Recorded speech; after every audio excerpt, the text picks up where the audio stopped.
নমস্কার। আমার একটু দেরি হয়ে গেল লাইভটা করতে। আমি ৬টার সময় বলেছিলাম, একটু দেরি হয়েছে। আপনারা তাড়াতাড়ি জয়েন করে যান, তাহলে আমি লাইভটা শুরু করতে পারবো। এখনো পর্যন্ত কাউকে আমি দেখছি না। আপনারা জয়েন করলে আমি লাইভটা শুরু করতে পারবো। আমি ৬টা থেকে লাইভটা করব বলেছিলাম। এখনো পর্যন্ত আমি কাউকে লাইভে দেখতে পাচ্ছি না। একজন আছেন।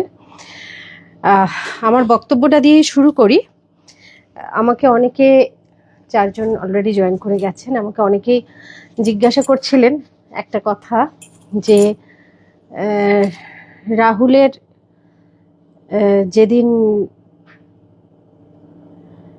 রাহুলকে যেদিন তার বাড়িতে আনা হলো এবং যেদিন তার শেষকৃত্য সম্পন্ন হলো আর কি, শেষকৃত্য সম্পন্ন মানে শ্মশান যাত্রার দিন আর কি, সেদিন কেন আমাকে দেখতে পাওয়া যায়নি। প্রথম কথা হচ্ছে যে ঘটনাটা ঘটেছে 29 তারিখ, 29 মার্চ, একাদশীর দিন। আর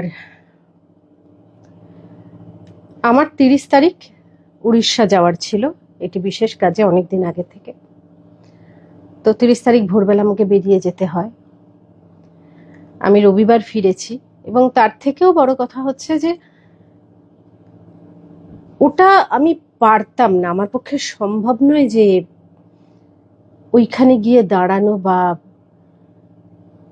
ওর সামনে গিয়ে দাঁড়ানোর মতো মনের বল আমার ছিল না। কতগুলো জিনিস আমি নিতে পারি না, জানি এই বিষয়টাতেও আপনারা আমাকে কটাক্ষ করবেন, কিন্তু আমার যারা শুভাকাঙ্ক্ষী, যারা আমায় ভালোবাসেন এবং যারা আমাকে চেনেনও, তাদেরকে একটা জিনিস বলা, কতগুলো জিনিস আমি নিতে পারি না। যেরকম কেউ কুকুর বিড়ালকে মারছে আমি দেখতে পারি না, কেউ বৃদ্ধাদের মারছে, আমার প্যানিক অ্যাটাক হয়ে যায়। আমি পারি না, আমি কোনোদিনও দেখি না, আমি ভায়োলেন্স নিতে পারি না। সেরকমই খুব কাছের মানুষ কেউ চলে গেলে আমি তার সামনে গিয়ে দাঁড়াতে পারি না। আমার বাবা যখন চলে গিয়েছিলেন তখন আমার 15 বছর বয়স। আমি বাবার দেহটা দূর থেকেই দেখেছিলাম। এটা আমার সারা জীবনের আফসোস। আমি সামনে গিয়ে দাঁড়াতে পারিনি, কারণ আমার মনে সেই জোর ছিল না, এখনো নেই। আর এই রকম একটা অবস্থায় আমি সত্যি, আমার মনের জোর ছিল না। তার জন্য আমি ক্ষমা প্রার্থী। আমার ওই অবস্থায় গিয়ে ওকে ওইভাবে দেখার আমি পারবো না। আমার কাছে এখনো মনে হচ্ছে সে কোথাও আছে, আমাদের মধ্যেই আছে। আর ওর সঙ্গে আমার এতই ভালো সম্পর্ক ছিল যে যখনই কথা হতো, যদিও আমরা খুব কম কাজ করেছি, কিন্তু রাহুল আর প্রিয়াঙ্কা আমার এতটাই প্রিয়, এবং রাহুলের সঙ্গে আমি একটা কাজ করছিলামও। আমরা একটা ছবিতে অভিনয় করছিলাম, সেই ছবিটা এখনো শেষও হয়নি, ছবিটা বাকি। তো তখন আমাদের কথা হতো যে সবাইকে আমার অনেক অনেক ধন্যবাদ। তো যখন কথা হতো তখন ও আমাকে, মানে আমি ওর সঙ্গে কথা বলে একটা জিনিস বুঝতে পারতাম যে আমি কত কিছুই জানি না, ও কত জ্ঞানী, ও কত কিছু জানে। এবং সব কথারই শেষে ও সহজকে দিয়ে শেষ করতো। জানো তো অপাদি, আমি না সহজের মধ্যে এটা দেখতে চাই। জানো তো অপাদি, সহজ যদি অভিনয় করে, তাহলে এখন তো আমাদের অভিনয়ে অনেকে অভিনয় করতে আসেন যাদের মধ্যে খুব বেশি সম্ভাবনা আছে। অনেক ছেলেরা, অনেক মেয়েরা এখন আসছেন যাদের মধ্যে খুব সম্ভাবনা আছে, যারা খুব সুন্দর, খুব সুপুরুষ, খুব গ্ল্যামারাস। খালি মানে অভিনয় তো কাউকে শেখানো যায় না, যদি একটু টেকনিক্যালিটিস গুলো ঠিক করে নেওয়া যায়, যেগুলো শেখার, সেগুলো যদি কোনো, এখন তো কেউ থিয়েটারটা করতে চায় না, সবাই বাবা মার খুব আদরের সন্তান, তো তারা থিয়েটারটা করতে চান না। থিয়েটারে অনেক কষ্ট, অনেক ধৈর্য রাখতে হয়। তো আমরা একদিন আলোচনাই করছিলাম যে এরা যদি উইজলিং উডস বা এরকম কোনো ইনস্টিটিউট থেকে কোর্স করে, তাহলে এদের সম্ভাবনা আরো বেড়ে যাবে।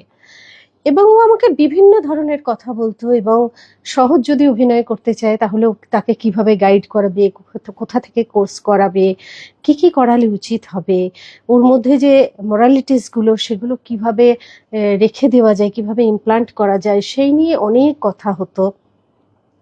এবং প্রিয়াঙ্কা কখনো খুব কম ফোন করতো আমাকে, যদি কোনো কারণে ফোন করতো, যেহেতু আমাদের ইন্ডাস্ট্রিতে অনেক প্রিয়াঙ্কা, আমাকে বলতো, অপাদি আমি রাহুল প্রিয়াঙ্কার প্রিয়াঙ্কা বলছি। সুতরাং এরকম যাদের সঙ্গে আমার সম্পর্ক, তাদের এই পরিস্থিতিতে, এটা আমাদের সবার পরিস্থিতিতে, এই পরিস্থিতিতে ওখানে গিয়ে দাঁড়ানোর আমার সেই ক্ষমতা নেই। আর আমার সারাক্ষণ ওর ওই মিষ্টি কথাগুলোই মনে পড়ছে, বা কোনো জায়গায় হয়তো একটা ভুল করলাম, ও আমাকে সঙ্গে সঙ্গে এসে বলতো, অপাদি এই জায়গাটা না তুমি কি আরেকবার শটটা দেবে, কারণ এই জায়গাটা আমার মনে হলো না এরকম হবে, তুমি একটু দেখো তো। বললাম, হ্যাঁ বাবা তুই ঠিকই বলেছিস, তাহলে আমাকে এই জায়গাটা ঠিক করে আমার যে ডিরেক্টরকে কি রিকোয়েস্ট করতাম, আমার শটটা কি আরেকবার নেওয়া যায়? কেন দিদি, ঠিকই তো আছে। বললাম, না ভাই আরেকবার নাও না, তা নিলে খুব ভালো হয়। ও আমাকে ধরিয়ে দিত, বা আমি হয়তো একটা কোনো গান গিয়ে নিলাম, শর্টের মধ্যে কোনো একটা গান, আমাকে সঙ্গে সঙ্গে এসে গানে বলতো, অপাদি এটাই কিন্তু কপিরাইট পড়ে যাবে, তুমি কিন্তু এইভাবে গানটা গুনগুন করেও গাইতে পারো না, গেও না তুমি। বললাম, হ্যাঁ তুই তো ঠিক বলেছিস, তাহলে তো প্রডিউসারের প্রবলেম হতে পারে, ডিরেক্টরের প্রবলেম হয়ে যাবে, না আমি ঠিক করে নিচ্ছি। তো এই কথাগুলো না আমার বারবার মনে আসছে, যে কত সুন্দর সময় আমরা কাটিয়েছি, কত ভালো ভালো কথা আমাদের সঙ্গে হয়েছে। এবং একটা কথাই আমার মনে পড়ছে, যেহেতু আমি খুব কম বয়সে বাবাকে হারিয়েছি, মা বাবা কম বয়সে চলে যাওয়া, যে বয়সেই যাক না কেন, সেটা তো একটা অপূরণীয় ক্ষতি। কিন্তু একটা বয়সে গেলে কি হয়, আমার মা যেরকম যখন গেলেন, তখন আমার খুব মনে হচ্ছিল যে মায়ের এইভাবে বাঁচাটা কাম্য নয়। মা যে ধরনের মানুষ, মা এই বেঁচে থাকাটা ডিজার্ভ করেন না। এইভাবে দিনের পর দিন বিছানায় শুয়ে মানুষের হাতে, কেউ বিরক্ত হচ্ছে, কেউ অধৈর্য হচ্ছে, এটা মা, এই বেঁচে থাকাটা মা ডিজার্ভ করেন না। কারণ মাও বলতেন যে, মনে একটা সময় না মৃত্যুরও দরকার আছে, জানিস তো। কিন্তু বাবা মা কম বয়সে চলে যাওয়াটা, ছোটবেলায় বাবা মা চলে যাওয়াটা, সেটা যে কি পরিমাণ ক্ষতি, সেটা আমি আমার জীবন দিয়ে বুঝি। তো রাহুলের যা যা স্বপ্ন ছিল সহজকে নিয়ে, এবং প্রিয়াঙ্কাকে নিয়ে যে পরিমাণ ওর অহংকার ছিল, প্রিয়াঙ্কার প্রতি ওর যে পরিমাণ শ্রদ্ধা ছিল, এবং প্রত্যেকের প্রতি ওর যে পরিমাণ শ্রদ্ধা ছিল, যা শ্রদ্ধা নিয়ে মানুষের সঙ্গে মিশতো এবং কথা বলতো, সেইখান থেকে এই মানুষের চলে যাওয়াটা আমাদের সবাইকে নাড়িয়ে দিয়ে গেছে। এটা ঘটনা আমাদের সবাইকে নাড়িয়ে দিয়ে গেছে।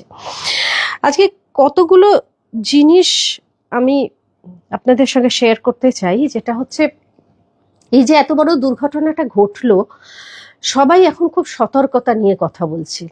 সতর্কতা কোথায় ছিল, সতর্কতা কেন ছিল না, কেন সতর্ক হয়নি, কেন নিরাপত্তার ব্যবস্থা ছিল না, কেন এইভাবে চলে যেতে হলো। এই জুলাই এলে, 6 জুলাই এলে আমার অভিনয় জীবনের 30 বছর কমপ্লিট হবে। মানে 30 বছর আমি এই সংসারের মধ্যে কাটিয়ে দিলাম।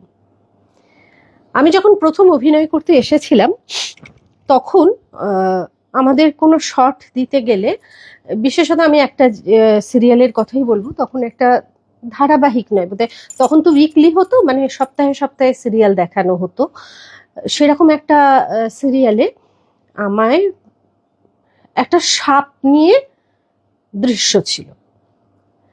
এবার আমি তো কোনোদিন সাপ টাপ ধরিনি, আমার পক্ষে একটা অসম্ভব ব্যাপার যে সাপ, এত বিরাট একটা সাপ এনেছে, সেই সাপটা হাতে ধরে আমাকে অভিনয় করতে হবে। আমি তো প্রচন্ড ভয় পাচ্ছি। আর এখন না আমাদের এগুলো হয় না, এখন এই সাপ টাপের হলে সেগুলো গ্রাফিক্স করে নেওয়া হয়, কিন্তু তখনও পর্যন্ত এই সাপের দৃশ্য বা এই ধরনের দৃশ্য থাকলে সত্যিকারের সাপ আনা হতো। এবার আমি যে সাপটা ধরতে পাচ্ছি না, ডিরেক্টর অত্যন্ত বিরক্ত হচ্ছেন, আর সবাই খুব হাসছে। এবং আজ থেকে 30 বছর আগের কথা বলছি, তখন 96-97 সাল বোধহয়। তখন আমি অনেক ছোট, অনেক বয়সে ছোট, আমি যে ভয় পাচ্ছি সেটাতে সবাই খুব হাসছেন। এবং ডিরেক্টর আমাকে লাস্টে খুব বিরক্ত হয়ে বললেন যে, কোথা থেকে আসো তোমরা, হ্যাঁ অভিনয় করতে, জানো না লজ্জা ঘেন্না ভয় 3 থাকতে নয়, তার নাম অভিনয়। লজ্জা ঘেন্না ভয় 3 থাকতে নয়, তার নাম অভিনয়। সুতরাং তুমি কেন সাপটা নিয়ে শটটা দিতে পারবে না? আমি ভাবলাম ঠিক কথা বলেছেন। আমি যখন এই কাজটা পছন্দ করেছি, আমি যখন কাজটা করতে এসেছি, তখন তো আমাকে এটা মাথায় রাখতে হবে। এবং এটাই অভ্যেস হয়ে গিয়েছিল যে আমি অভিনয় করতে এসেছি মানে কোথায় কি হচ্ছে, কি রিস্ক হচ্ছে, কোনো কিছু সেগুলো আমার মাথায় থাকলে চলবে না। আমাকে আগে আমার কাজটা ঠিক মতো করতে হবে। অনেক সময় এরকম হয়েছে যে পরপর পরপর প্রদীপ লাগানো হয়েছে, আমার সিন হচ্ছে আমি হেঁটে নামবো, আমার আঁচলটা বড় সিল্কের শাড়ি পরে আছি, আঁচলটা হয়তো লুটছে, সেরকমই দৃশ্য যে আমি ঠাকুরের মন্দির থেকে দৌড়ে দৌড়ে নামছি, সিঁড়ি দিয়ে চারপাশে প্রদীপ জ্বলছে, আঁচলটা লোটাতে লোটাতে আমি অনেক সময় বলেছি, হ্যাঁ রে এগুলোকে এত কাছাকাছি দিলি, প্রদীপগুলোকে এত কাছাকাছি দিলি, ও দিদি তুমি চলে এসো, কিচ্ছু হবে না। এবং সেটাই মাথায় থেকেছে, শটটা দিতে হবে, আমার কিছু হবে না।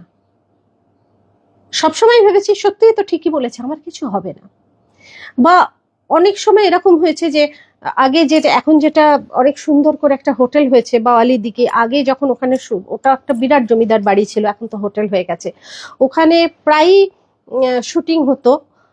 তখন আমি একটা সিরিয়াল করছি, তো ওখানে পুকুরটায় সাংঘাতিক শ্যাওলা ছিল, তার মধ্যেই জলের সিন ছিল, মানে কলসি করে আমি জল তুলে নিয়ে যাচ্ছি, আবার কলসি ভরছি, চান করছি, এবং সবাই আমাকে দিদি খুব দেখে, কিন্তু শ্যাওলা আছে, যে কোনো মুহূর্তে পা পিছলে যেতে পারে।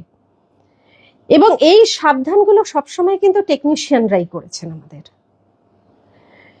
এবং আজকে যে সুস্থ আছি, আজকে যে কোনো কিছু ঘটনা ঘটেনি, এবং কোনোদিন সত্যি নিরাপত্তার কথা ভেবেও দেখিনি যে আলাদা করে নিরাপত্তা পাওয়া প্রয়োজন, তা কিন্তু অনেক অংশেই এই টেকনিশিয়ানদের জন্য।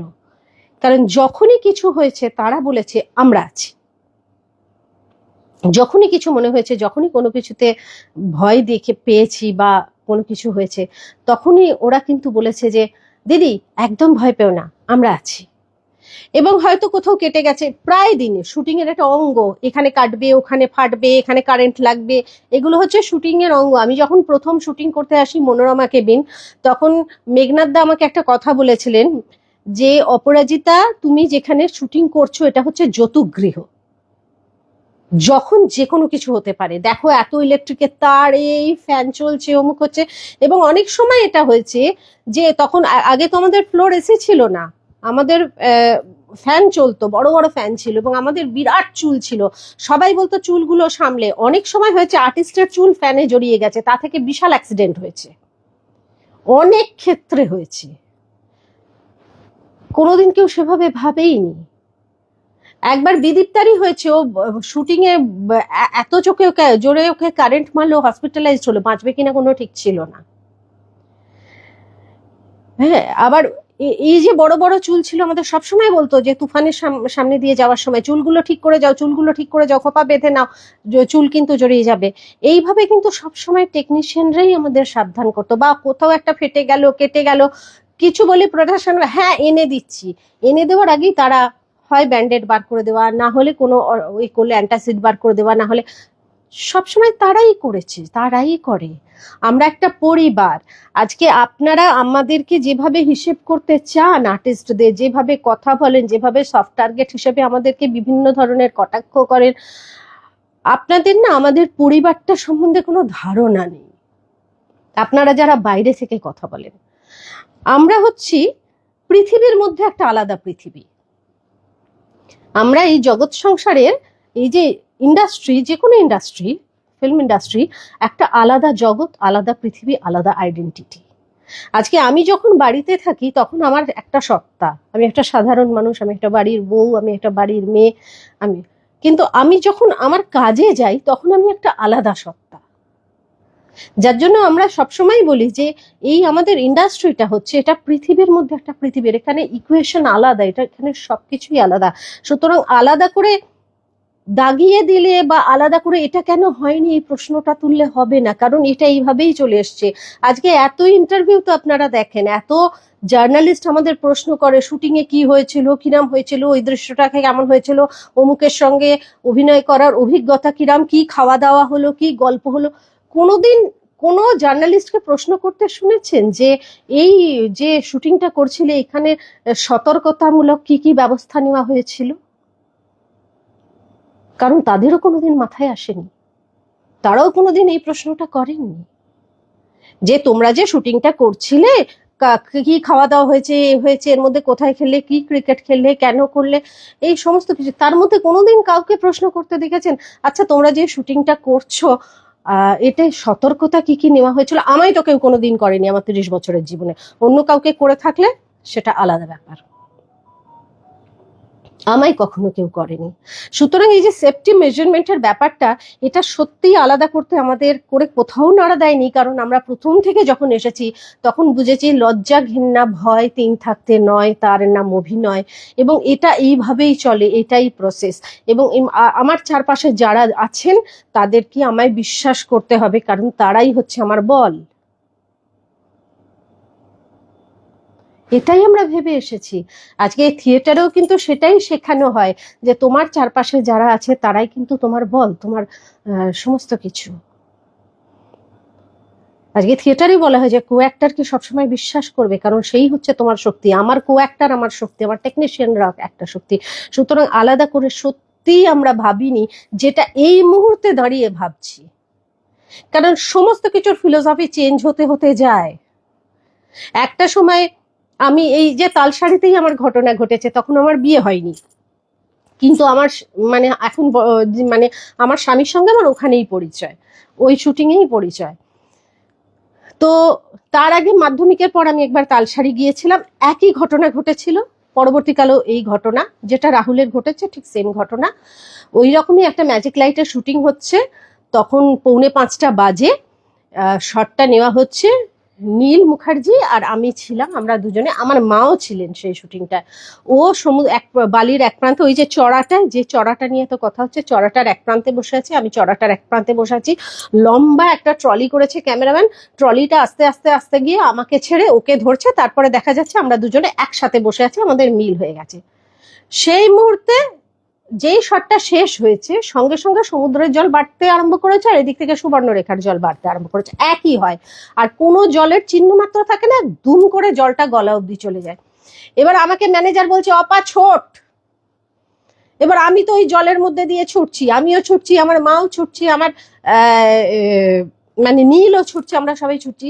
এবং বর্তমানে যিনি এখন আমার স্বামী, তখনও স্বামী ছিলেন না আর কি, তখন উনি আমাকে পেছন থেকে বলছেন, যিনি মানে আমার প্রত্যেকটা মুহূর্তকে মানে মাপে নাকি, এদিকে যেও না, ওটা করো না, ওষুধ খেয়ে, এটাই তো করেন, অসম্ভব আমার খেয়াল রাখেন, আমাকে প্যাম্পার করেন। তখন তিনি পেছন থেকে বলছে এত ভয় পাওয়ার কিছু নেই, কিচ্ছু হবে না। ভাবুন তাহলে, উনি পেছন থেকে বলছে এত ভয় পাওয়ার কিছু নেই, কিছু হবে না, ওরম ভাবে ছুটো না, ল্যাপেলটা ভিজে যাবে। তখন উনি ওখানের অডিওগ্রাফার ছিলেন, সাউন্ড ইঞ্জিনিয়ার ছিলেন, ওনার মাথায় ভাবছে যে অপরাজিত ওরম জলের মধ্যে ছুটছে মানে আমার তো যন্ত্রটা খারাপ হয়ে যাবে, আমাকে তো কৈফিয়ত দিতে হবে। উনি আমাকে পেছন থেকে বলছেন তুমি অত জোরে ছুটো না, তো এত ভয় পাওয়ার কিছু নেই, লেপেলটা নষ্ট হয়ে যাবে, লেপেলটা আগে খুলে দাও। সুতরাং এইভাবেই হয়। এবং যেখানটা শুটিং হয়েছে আমার বারবার, তার পরবর্তীকালেও আমি আরেকটা সিরিয়াল করতে গিয়ে আমার সেম অভিজ্ঞতা, যে ওই রকম শট হচ্ছিল এবং বারবার এনজি হচ্ছিল, শটটা হচ্ছিল না। তখন জল বাড়তে শুরু করে এবং আমরা আসতে পারি না, সেই নৌকা আমাদের তুলে নিয়ে চলে আসে। নৌকা ছিল, নৌকা করে আমরা চলে আসি। তার পরবর্তীকালে কোনোদিন মনেও হয়নি যে এইরকম ঘটনা ঘটতে পারতো, এটা হতে পারতো, এই রকমের কিছু হতে পারতো। সুতরাং যতক্ষণ না ঘটনা ঘটে যাচ্ছে ততক্ষণ আমাদের টনক নড়ে না, ততক্ষণ আমাদের টনক নড়ে না। এই যে আজকে ঘটনাটা ঘটেছে, এটা কিন্তু আমাদের সবাইকে নাড়িয়ে দিয়েছে। এবং ওই কথাটা মিথ্যে হয়ে গেছে, লজ্জা ঘৃণা ভয় 3 থাকতে নয়, তার নাম অভিনয়, এটা মিথ্যে হয়েছে। কারণ জীবন সবার আগে, জীবন সব থেকে দামি, সেই জন্যই এই ডিসিশনটা নেওয়া হয়েছে। এই ক্ষেত্রে যেটা বারবার প্রশ্নটা উঠে আসছে যে যে সংস্থা যাদের কাজ করতে গিয়ে এটা হয়েছে, তারা যে যা যা কথা বলেছে তার মধ্যে অসঙ্গতি আছে, ডেফিনেটলি আছে, আমিও শুনেছি। তারা যেভাবে বলছেন সেভাবে হয় না। আমি নিজের অভিজ্ঞতা দিয়ে বলছি, আমি শুটিং করেছি ওখানে। ওখানে খুব কম সময়ের মধ্যে জল উঠে যায়, এবং জল উঠে যায়, বিশাল জল উঠে যায়, এটা হয় ওখানে। সুতরাং তারা, আমার কিন্তু মাঝে মাঝে স্লো কানেকশন হচ্ছে, আপনারা একটু দেখে নেবেন। আমাকে ঠিক মতো দেখা যাচ্ছে তো? মানে আমার কথা শোনা যাচ্ছে নিশ্চয়ই, কেউ একটু হ্যাঁ বলবেন। তো এটা ঘটনাটা ঘটে, কিন্তু যারা এইভাবে এক্সপ্লানেশন দিয়েছেন তারা ঠিক করেননি। হয়তো আমি বলবো যে একটা বিপদ যখন হয়ে যায়, ওই হঠকারিতায় মানুষ কি বলবে তার কোনো ঠিক থাকে না। তো সেই জায়গায় দাঁড়িয়ে ওনারা হয়তো পাজল হয়ে গিয়ে বা ভয় পেয়ে গিয়ে হয়তো অনেক রকমের কথা বলেছেন, কিন্তু যাই বলে থাকুন না কেন সেটা ঠিক হয়নি। কারণ এই যে ম্যাজিক মোমেন্টসকে নিয়ে কথা হচ্ছে, ম্যাজিক মোমেন্টসের সঙ্গে আমার দীর্ঘদিনের সম্পর্ক, এবং শিল্পীরা, প্রচুর শিল্পীরা ওতে কাজ করে থাকেন। এবং আমার মনে আছে আমি 2012 সাল থেকে 2019 সাল পর্যন্ত টানা ওই হাউসে কাজ করেছি, একদম 2012 থেকে 19 টানা 8 বছর।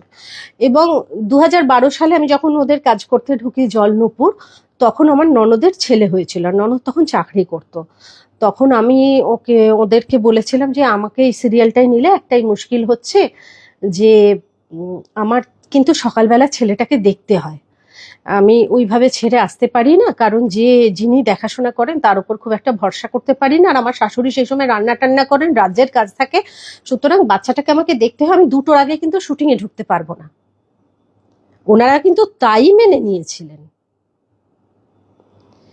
এবং ম্যাজিক মোমেন্ট এমন একটা হাউস, আমি যতদিন কাজ করেছি ততদিন আমি দেখেছি, যেরকম উইন্ডোজ এমন একটা হাউস, এই ম্যাজিক মোমেন্টের কাজের সময় আমি উইন্ডোজের বেলা শেষে করি। তখন আমি যখন শিবুকে বলেছিলাম যে শিবু আমি সিরিয়াল, মানে এই তোর ছবিটা করতে পারবো না, তখন বলেছিল কেন করতে পারবি না? আমি বললাম আমি সিরিয়াল করছি, আমাকে ছাড়বে না। তখন শিবু বলেছিল তোকে করতেই হবে। তখন আমি বলেছিলাম যে আমার অনেকগুলো সমস্যা আছে, আমি করতে পারবো না, আমি মেগা সিরিয়াল করছি। তখন লীনাদি আমাকে ছেড়েও দিয়েছিলেন শিবুর শুটিং এর জন্য। এবং আমি যখন শিবুকে বলেছিলাম যে শিবু বলেছিল কোনো অসুবিধা হবে না, এই ম্যাজিক মোমেন্ট, এই উইন্ডোজ, এরা কি করে আর্টিস্টকে খুব প্যাম্পার করে, আমি যতদিন কাজ করেছি অসম্ভব গুরুত্ব দেয়। যে আমি যখন বলেছিলাম যে 2টোর আগে আমি শুটিংয়ে আসতে পারবো না, ওরা কিন্তু সেটাই মেনে নিয়েছিলেন যে ঠিক আছে তুমি 2টোর সময় শুটিংয়ে এসো। এটা কিন্তু বছরের পর, কারণ জলনূপুর 4 বছর চলেছিল। 4 বছর ওই অবস্থাটা চলেনি, এটা আমি 1 বছরেরই ঘটনা বলছি, কিন্তু 4 বছর, তার পরবর্তীকালে পুণ্যিপুকুর, তারপরে পরবর্তীকালে কিছুদিন সন্ন্যাসী রাজ, এবং তারপরে আমি ডিসাইড করি যে আমি আর সিরিয়াল করবো না বেশ কিছু বছর, এবং আমি ওদের জানাই, এবং সেটাও ওনারা খুব স্বতঃস্ফূর্তভাবে মেনে নিয়েছিলেন। তো কোথা থেকে কি হয়, কিভাবে কি হয়, কোন জায়গাটা কোথায় যায়, এটা বলাটা না খুব মুশকিল, এটা বলাটা সত্যিই কিন্তু মুশকিল। কারণ আমি ওনাদের ওই সময় যতদিন কাজ করেছি ততদিন আমি দেখেছি যে অত্যন্ত বয়স্ক, তখন সৌমিত্রবাবু ওই সিরিয়ালে কাজ করতেন, সাবিত্রী চট্টোপাধ্যায় কাজ করতেন, বয়স্ক শিল্পীরা সমস্ত কাজ করতেন, এবং তারাও খুব স্বতঃস্ফূর্তভাবে কাজ করতেন, খুব আনন্দের সঙ্গে কাজ করতেন। কারণ ওই হাউস প্রত্যেকটা আর্টিস্টকে যথাযথ সম্মান দেন। আমরা সম্মানটা খুবই চাই, এবং সম্মানটা খুব ম্যাটারও করে। এই প্রসঙ্গে একটা গল্প বলবো আপনাদের। এই সময় মানে যখন আমি জলনূপুর করছি, তখন আমি গয়নার বাক্স বলে একটা সিরিয়াল করি। গয়নার বাক্স সিরিয়ালে, গয়নার বাক্স বলে একটা ছবি করি, নট সিরিয়াল, এত সিরিয়াল নিয়ে কথা হচ্ছে বলে আমি সিরিয়াল বলে ফেলি। গয়নার বাক্স নিয়ে একটা ছবি করি, তার পরিচালক ছিলেন অপর্ণা সেন। তো গয়নার বাক্সতে একটা বেড়ালের ভূমিকা ছিল, একটা বেড়াল অভিনয় করেছিল, সেই বেড়ালটাকে বম্বে থেকে আনা হয়েছিল। তো আমি দেখতাম যে, আমি প্রত্যেকদিন দেখতাম যে বেড়ালটাকে এনেছিল, বেড়ালটাকে রোজ খাওয়ানোর সময় ওর সঙ্গে 2টো অ্যাটেন্ডেন্ট এসেছিল, বেড়ালটাকে রোজ খাওয়ানোর সময় গলায় বিপ বেঁধে দেওয়া হতো, তাকে চামচে করে খাওয়ানো হতো, তাকে বিভিন্ন সময় কখন সে এটা খাবে, কখন সে ওটা খাবে খাওয়ানো হতো। এবং সে তো নিজে হাতে খায় না, কিন্তু তা সত্ত্বেও যখন সে খেত তখন ওয়েট টিস্যু দিয়ে তার হাত পাটা পুছে দেওয়া হতো, তার অ্যাটেন্ডেন্টরা তাই করতো। তখন আমি বলতাম যে বেড়ালের এত যত্ন, বাবা একটা বেড়ালের এত যত্ন, খুব মানে দেখাশোনা করতো। তারপরে একদিন দেখছি আমাদের শর্ট আছে, বেড়ালটা দরকার, রিনাদি চিৎকার করছে এই বেড়াল কোথায়, বেড়াল কোথায়, বেড়াল কোথায়। রিনাদি মানে অপর্ণা সেনের, আমরা রিনাদি বলে ডাকি। তখন বেড়ালের মালিক বেড়ালকে কোলে নিয়ে চলে যাচ্ছে। তখন সবাই গিয়ে, ম্যানেজার গিয়ে ধরেছে, বলছে বেড়াল নিয়ে আপনি চলে যাচ্ছেন কেন? তখন বলছে বেড়ালকে কেন বেড়াল বলে ডাকা হলো?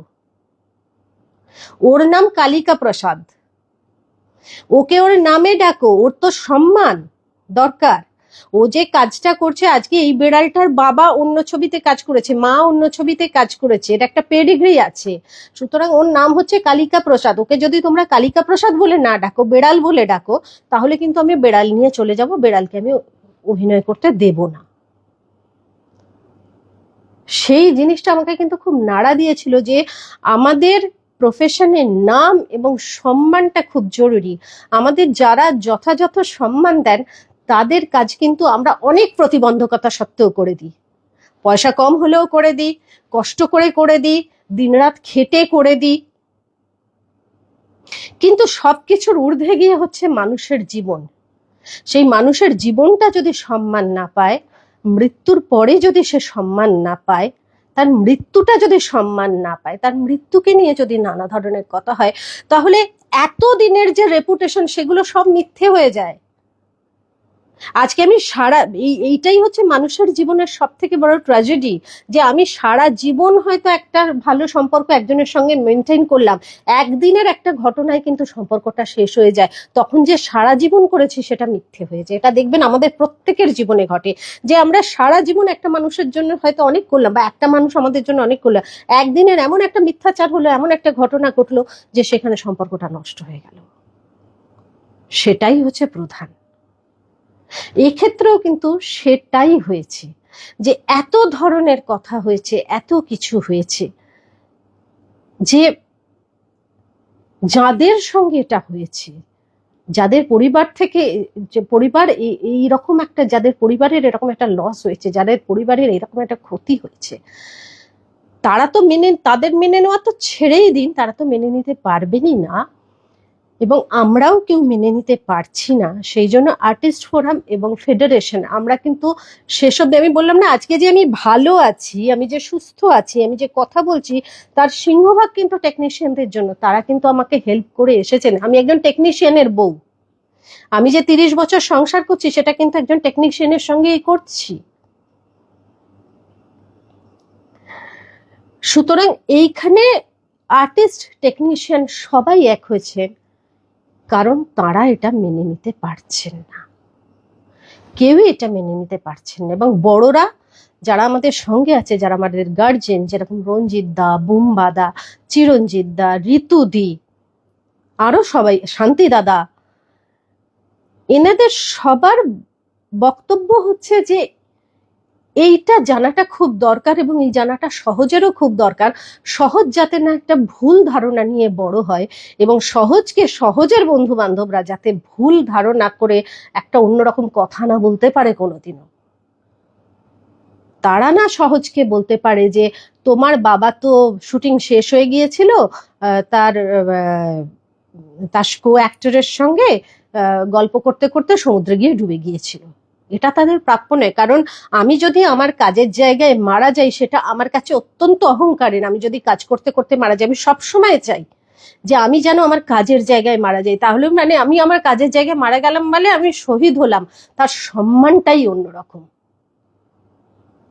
এবং আমার পরবর্তীকালে আমি যাদেরকে রেখে যাব তাদের কাছেও সেটা খুব সম্মানের, যে আমার মা বলো, আমার বড় মা বলো, আমার কাকিমা বলো, আমার মাসি বলো, আমার দিদি বলো, যে সে সম্মানের সঙ্গে মারা গেছে, কারণ সে তার কাজের জায়গাতে মারা গেছে। এটা অত্যন্ত সম্মানের। যে মানুষটা তার কাজের জায়গায় মারা যায় সে কিন্তু শহীদ হয়। সুতরাং তার এই অধিকারটা তুমি কাটতে পারো না। অ্যাক্সিডেন্ট হতে পারে না তা নয়, কিন্তু তুমি তার এই অধিকারটা কাটতে পারো না। হ্যাঁ, অনেক ক্ষতি হয়েছে, অনেকটা বড় ক্ষতি হয়েছে। 3টে সিরিয়াল বন্ধ হয়ে যাওয়া মানে সবার, অনেক মানুষের কর্মসংস্থান হারানো, এটা ঘটনা। আমি অত্যন্ত ব্যথিত, কারণ আমাদের সঙ্গে এই ঘটনা তো ঘটে। আমরা যারা কাজ করি তারা তো এইটা জেনেই এসেছে যে এই প্রফেশনটা এরকম। আর আগে একটা মেগা সিরিয়াল যখন হতো তখন আমাদের গ্যারান্টি ছিল 3 বছর চলবে মিনিমাম, যে একটা মেগা সিরিয়াল ঢুকলাম মানে 2-3 বছর নিশ্চিন্ত। এখন তো 5 মাস হলেও অনেক বেশি। একটা সিরিয়াল যদি 5 মাস চলে তাহলে আমরা মনে করি অনেক চলেছে, কারণ যে কোনো 2 মাস 3 মাসের মধ্যে বন্ধ হতে পারে। যে কোনো সময় চ্যানেলের লোক এসে বলবে কাল থেকে বন্ধ, এবং তুমি যদি তার রিজন জানতে চাও কেউ তোমার ফোনটাও ধরবে না।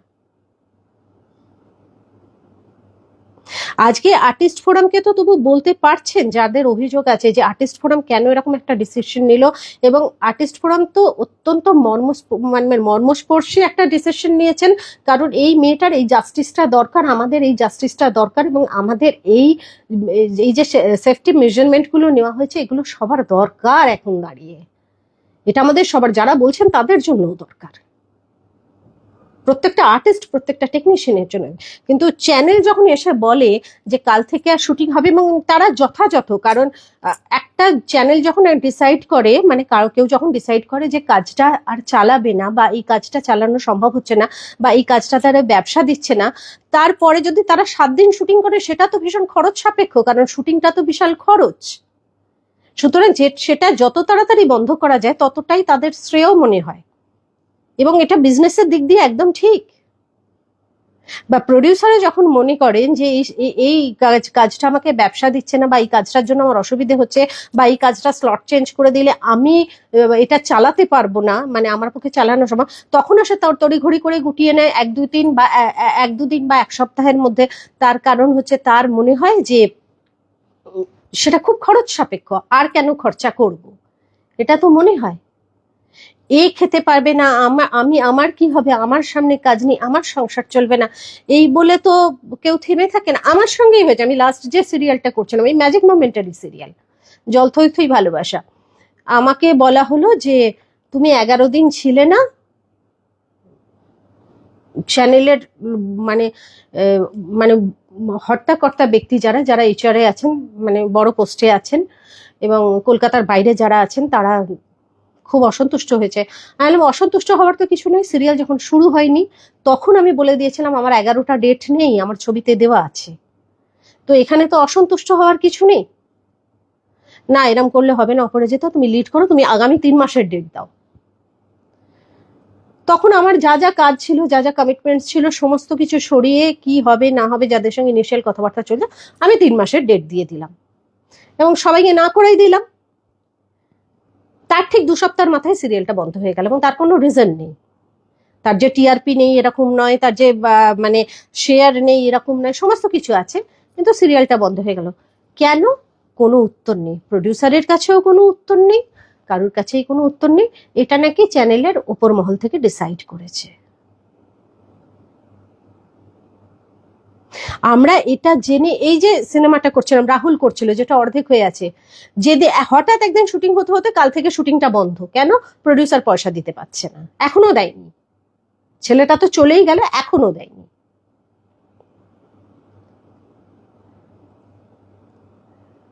কি করব? এটা জেনেই এই কাজটা করতে এসেছি। এই যে বাচ্চা বাচ্চা মেয়েগুলো, আমিও তো একটা সময় নতুন ছিলাম, যে বাচ্চা, আমাদের মা বলে একটা সিরিয়াল হতো, তাতে শ্রীতমা ঝিলিক করতো, তিথিটা তখন আরো ছোট ছিল, সে দুটোই ঝিলিক করতো। একটা ফ্লোরে শুটিং হতো মেঘনাথশা কলেজের ওখানে, বাজ পড়লে বৃষ্টি হলেই চচ্চর চচ্চর করে আগুন লেগে যেত ফ্লোরে, রোজের ঘটনা। তারপরে ওই ফ্লোরটা ছেড়ে দিল, তারপরে সবাই ডিসাইড করলো যে ওইভাবে কাজ করা যাবে না, কিন্তু আমি 3 দিন ফেস করেছি, শর্ট সার্কিট হয়ে যেত। ম্যাক্সিমাম দিন, এই গরমকাল আসছে, বন্ধ করো বন্ধ করো না বন্ধ করো, হু হু করে বাটার পেপার জ্বলতে শুরু করে দেবে ফ্লোরের মধ্যে। এটা রোজের ঘটনা, এটা সবাই অভ্যস্ত, তার মধ্যেই মানুষ কাজ করে, তার মধ্যেই ভালোভাবে কাজ করার চেষ্টা করে, তার মধ্যেই প্রাণপাত করে দেয় যাতে তার কাজটা থাকে, এবং আগামীতে তার কাজ, সে আরো কাজ পায়, মানুষ তাকে ভালোবাসে, এবং মানুষ ভালোবাসলে সে ভালো থাকবে, তার কাজ থাকবে, মানুষ চাইলেই তার কাজ আসবে। এই জন্য আর্টিস্ট, আমরা বলি না আর্টিস্ট আবেগী হয়, আর্টিস্ট শুধু আবেগী হয় না, শিল্পী তো শিল্পী, সে তো আবেগ দিয়ে কাজটা করবে। একজন টেকনিশিয়ানও ভীষণ আবেগী হয়, সেও তার বেস্টটা দিতে চায়। একজন কলাকুশলী যে, সেও কিন্তু তার বেস্টটাই দেয় তার কাজের জন্য। আমি অনেককে দেখেছি যে আমাদের কোভিডের সময় অনেক টেকনিশিয়ান হয়তো এই প্রফেশন ছেড়ে অন্য কোনো কাজ করছেন, যেহেতু কাজ নেই, কাজের বাজার খারাপ হয়ে গেছে, আমাদের ইন্ডাস্ট্রিতে এখন কাজ ভীষণ কম, তাই তারা হয়তো, কিন্তু তারা কেউ ভালো নেই, তারা সবাই এই কাজটাই করতে চায়। আমরা বলি এটা হচ্ছে আফিং কাঠের তক্তা, একবার যে শুয়ে পড়েছে তার অন্য কিচ্ছু করতে ভালো লাগবে না। কিন্তু এই কাজের এই নিয়ম, যার জন্যই বলি যে পৃথিবীর মধ্যে পৃথিবী, আমরা নিজেকে শেষ করে দিই, আমরা পাত করে দিই কি না আমাদের বেস্টটা দেওয়ার জন্য, এবং সেটা একটা স্পট বয় থেকে আরম্ভ করে আমরা সবাই। সুতরাং আমি যখন একটা ভালো কাজ করি, আমার যখন নাম হয়, সেটা আমার একার ক্রেডিট নয়, আমাদের সবার ক্রেডিট, আমাদের প্রত্যেকের ক্রেডিট সেটা। যারা কাজ করেছে সবার, আমার যে চুল বেঁধেছে, আমার যে মেকআপ করেছে, আমাকে জামা কাপড় পরিয়েছে, আমাকে যে চা দিয়েছে, আমার ফ্লোরে যে ঝাঁট দিয়েছে, যে ক্যামেরাম্যান, প্রত্যেকের ক্রেডিট, প্রত্যেকটা মানুষের ক্রেডিট সেটা। সেইখান থেকে বিপদ হয়, অ্যাক্সিডেন্ট হয়, অনেক কিছু হয়, বাইরে থেকে বিপদ আসে। যেরকম আমি যখন লক্ষ্মী কাকিমার শুটিং করছিলাম, তখন 1 সেকেন্ডের জন্য বেঁচে গেছি। উল্টো দিকের যে কনস্ট্রাকশন বিল্ডিং, যে বিল্ডিং এর মানে আন্ডার কনস্ট্রাকশন বিল্ডিং, সেখান থেকে এরম বড় বড় ইট ছুঁড়ে মারছিল। কোনো একটা কিছু গন্ডগোল হবে, কোনো কিছু প্রডিউসারের সঙ্গে কোনো ঝামেলা হবে চাঁদা টাদা নিয়ে, এবং একটা মানে আমি জাস্ট মানে আমি যদি 1 সেকেন্ড আগে বেরোতো, আমার মুখে ইটটা পড়তো, ইটটা আমার গাড়িতে পড়লো, গাড়িটা ভেঙে চুরমার হয়ে গেল সামনের দিকটা। কি, কেন, কোনো কোনো এক্সপ্লেনেশন নেই কি জন্য, বিরাট ক্ষতি হলো। সুতরাং ক্ষতি যাতে আর না হয় আমাদের সকলের, প্রত্যেকটা আর্টিস্ট, প্রত্যেকটা টেকনিশিয়ান। এমনিতেই আমরা একটা অদ্ভুত পরিস্থিতির মধ্যে দিয়ে যাচ্ছে ইন্ডাস্ট্রিটা, কাজ কম, ছবি কম হয়, অনেক রকমের এখন সমস্যা আছে, সমস্ত কিছু। আগে যেরকম আমরা মেগা সিরিয়াল করলে কি হতো, একসঙ্গে 4-5টা মেগা সিরিয়াল করতাম, এখন তো মানুষ একটাই সিরিয়াল করতে পারে। এরকমও হয়েছে 5টা মেগা সিরিয়ালে অভিনয় করছি, 5টাই একসাথে বন্ধ হয়েছে। বেকার, বেকার মানে হদ্দ বেকার, সামনে কিচ্ছু নেই। লাস্ট হয়েছে কুরুক্ষেত্র করছি, গানের ওপারে করছি, আরো একসঙ্গে সবকটা বন্ধ হলো 1 মাসের মধ্যে, কয়েক সপ্তাহের মধ্যে। চ্যানেলই উঠে গেল, কিছুদিন আগেই হয়েছে। যে যে যখন চ্যানেল উঠে যায়, যে একটা চ্যানেলে হয়তো 7টা সিরিয়াল চলছে, 8টা সিরিয়াল চলছে, 6টা সিরিয়াল চলছে, 2টো নন ফিকশন চলছে, এরকম, সেই চ্যানেলটাই 1 মাসের মধ্যে র্যাপ আপ হয়ে গেল, বন্ধ হয়ে গেল। আর্টিস্ট টেকনিশিয়ান বেকার তো বেকার, চ্যানেলে যারা চাকরি করছে তারাও হদ্দ বেকার, কয়েক হাজার মানুষ একসাথে বেকার। এটাই হচ্ছে আমাদের ভাগ্য, এটাই হচ্ছে আমাদের পরিণতি, এটাকে মেনে নিয়েই আমরা এগিয়ে চলছি, এটা মেনে নিয়েই আমরা কাজ করছি।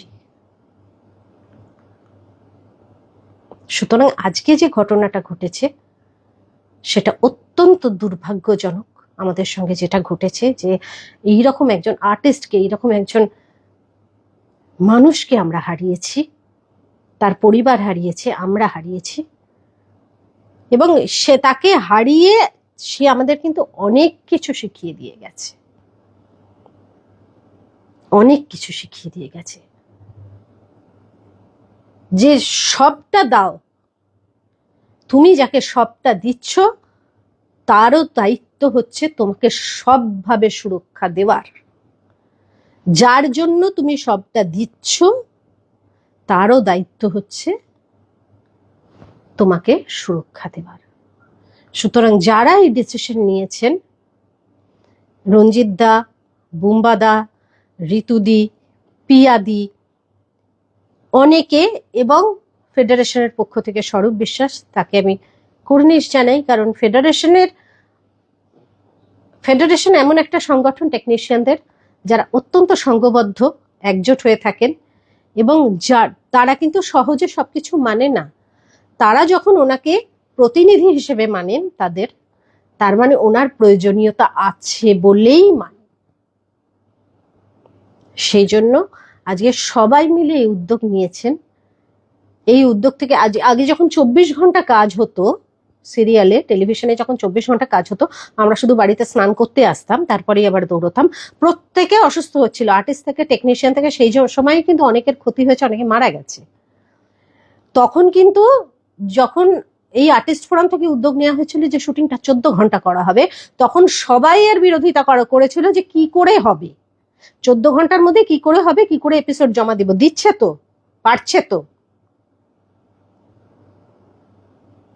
সুতরাং আজকে যে এই সিদ্ধান্তটা নেওয়া হয়েছে, এই সিদ্ধান্তটা সবার জন্য খুব ভালো হবে, আমি এটা মনে করি। এটা প্রত্যেকটা আর্টিস্টের জন্য ভালো হবে এবং ভবিষ্যৎ যারা আসছেন কাজ করতে তাদের জীবনের জন্য খুব ভালো হবে, আমি এটা আশা রাখি। এই আর্টিস্ট ফোরামের উপর, ফেডারেশনের উপর আগে তারা যে সিদ্ধান্তটা নিচ্ছে তার উপর বিশ্বাস রাখুন। দেব আছে সঙ্গে, সবাই আছে, প্রত্যেকে এতগুলো মেধাবী লোক আছে, এতগুলো বড় মাপের মানুষ আছে, তারা যে ডিসিশনটা নিয়েছে সেই ডিসিশন কোনোদিনও ভুল হতে পারে না। সুতরাং আমরা সুরক্ষা পাবো, আমাদের একটা সুরক্ষার ব্যবস্থা করা হবে আর্টিস্ট টেকনিশিয়ান সবার, এবং তার সঙ্গে আমরা বিচারও পাবো। এই বিচারটা পেতেই হবে। সব বিচার আমরা পাই না, লড়াই করেও পাই না, এবং সেটা আমরা মেনেও নিই এবং সেটা সময়ের সঙ্গে সঙ্গে ভুলেও যাই। কিন্তু যাদের ব্যথা, যাদের ক্ষত, তাদের সেই ক্ষত দগদগে ঘাটা রয়েই যায়। সুতরাং এই ঘাটা আমাদের ঘা। এই ঘাটা তখনই শুকোবে যখন আমরা সঠিক জিনিসটা জানতে পারবো। ততদিনের জন্য আমাদের সবাইকে একটু কষ্ট করতে হবে, ধৈর্য ধরতে হবে, আর প্রে করতে হবে আরো ভালো কাজ যেন আমরা করতে পারি, আমাদের ইন্ডাস্ট্রিতে যেন আরো প্রচুর প্রচুর কাজ হয়। কারণ এখন টেলিভিশনটা মাত্র 2টো চ্যানেলের ওপরেই দাঁড়িয়েছে, 3টে চ্যানেলের ওপর দাঁড়িয়ে আছে।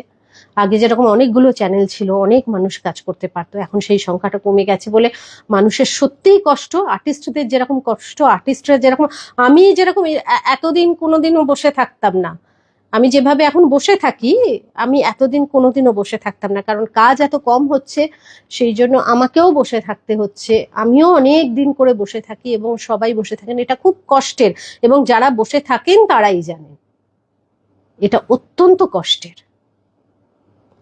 এবং আরো আরেকটা জিনিস যেটা এখানে আলোচনা হয়েছে, যে সমস্ত আর্টিস্ট ব্যান হয়ে আছেন, অনেক মানুষ ব্যান হয়ে আছেন, এবং সিরিয়ালেও যে কিছু মানুষজন ব্যান হয়েছেন, এটা আমি জানতাম না কেন, কি কারণে আমি জানি না, এরকম তো হয় না। যাই হোক, তো ব্যান হয়ে আছে কথাটা ঠিক নয়, মানে তারা কাজ করতে পারছেন না, এরকম একটা পরিস্থিতি তৈরি হয়ে আছে, যে সেইখান থেকে একটা আলোচনা করা হবে, কালকে দেবও বললেন, এবং আশা করি বড়রা সেই ডিসিশন নেবেন, খুব তাড়াতাড়ি নেবেন। কারণ প্রত্যেকের কাজে ফেরাটা খুব জরুরি। কারণ একটা দুর্ঘটনা এইভাবে ঘটেছে, আরেকজনকে খুঁজে পাওয়া যাচ্ছে না, উৎসব বলে একজনকে খুঁজে পাওয়া যাচ্ছে না, একজন ডিরেক্টরকে খুঁজে পাওয়া যাচ্ছে না, তার কোনো ট্রেস নেই। আরো অনেক দুর্ঘটনা ঘটতে কিন্তু সময় লাগবে না, দুর্ঘটনা ঘটে গেলে কিন্তু একগাল মাছি হয়ে যাবে। দুর্ঘটনা ঘটে গেলে কিন্তু সেটা কোনো কিছু দিয়ে, কারণ মানুষ চলে গেলে তাকে কিন্তু আর কোথাও পাওয়া যাবে না। সুতরাং আর যাতে কোনো দুর্ঘটনা, মানুষের ডিপ্রেশন থেকে, কারণ এখন মানুষের খুবই ডিপ্রেশন হয়, মানুষ অসহায় বোধ করেন, আমাদের প্রফেশনে তো বটেই। সুতরাং সবার যাতে কাজ থাকে, সবাই যাতে কাজে ফিরতে পারে, নিশ্চয়ই বড়রা সেই সিদ্ধান্ত নেবেন। এবং আমি মনে করি না যে সুস্থ আলোচনার মাধ্যমে কোনো কিছু সম্ভব হয় না, মানে সবকিছু সম্ভব হয় সুস্থ আলোচনার মাধ্যমে। একটা সুস্থ আলোচনা, সুস্থ সিদ্ধান্ত সবকিছু ঠিক করে দিতে পারে। সুতরাং আমি আশাবাদী যে সমস্ত পরিস্থিতিটাই ঠিক হবে। আর একটা হাউস বন্ধ হওয়া মানে কিন্তু সবার ক্ষতি। একটা হাউস যখন বন্ধ হয়ে যায় তখন কিন্তু সারা ইন্ডাস্ট্রির ক্ষতি। কিন্তু তার থেকেও অনেক বেশি ক্ষতি হচ্ছে সত্যিটা না জেনে সবকিছু মেনে নেওয়া, সেটা আরো বড় ক্ষতি সবার জন্য। এবং ভবিষ্যতের জন্য। তাই আমি মনে করি এটা খুব সঠিক সিদ্ধান্ত যে সম্পূর্ণ সত্যটা জেনে আবার সবকিছু আগের মতো করা হোক। আর আমার যে কথাগুলো বলার ছিল আমি সবটাই বললাম। আশা করি আপনাদের বোঝাতে পেরেছি। প্রত্যেকে ভালো থাকবেন, আমাদের সঙ্গে থাকবেন। আবার কোনোদিন আজকে যে লাইভটা ছিল সেটা একটা মর্মান্তিক বেদনা নিয়ে এই লাইভটা করলাম, কারণ এই কথাগুলো আমাকে সবাই প্রশ্ন করছে। আমি যখন আমার এই লাইভটা চলছিল তখনও অনেকজন জার্নালিস্ট, আমি বারবার কাটছিলাম এই কারণেই যে অনেকে আমাকে ফোন করছিলেন, সবাই জানতে চাইছিলেন। তাদের সবাইকে আলাদা আলাদা করে বলার থেকে এইভাবে বলে দেওয়াটা ভালো। আমি যখন নিজে এইভাবে লাইভটা করতে পারলাম তখন আমি অনেকগুলো কথা একসঙ্গে বলতে পারলাম, যেটা প্রশ্ন করলে বলাটা সম্ভব হয় না। তো আমি যে এই কথাগুলো বলতে পারলাম, এবং কদিন ধরেই আমাকে সবাই প্রশ্ন করছিলেন, আমি ক্ষমা প্রার্থী যে আমি উত্তর দিতে পারিনি, আমি উত্তর দেওয়ার মতো অবস্থায় ছিলাম না। আজকে আমি আমার মতো করে উত্তরগুলো দিতে পারলাম, সেই জন্য আমারও খুব শান্তি লাগছে।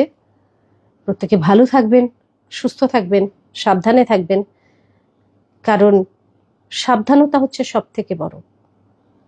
সাবধান থাকলে তারপরেও যদি কিছু ঘটে তাহলে নিজের কাছে অন্তত এই সান্ত্বনা থাকবে যে আমি সাবধান ছিলাম, তারপরে ভগবানের ইচ্ছে হয়েছে। সাবধানতা খুব বড় জিনিস। আমরাও সাবধান থাকবো, আপনারাও সাবধান থাকবেন, ভালো থাকবেন, সুস্থ থাকবেন।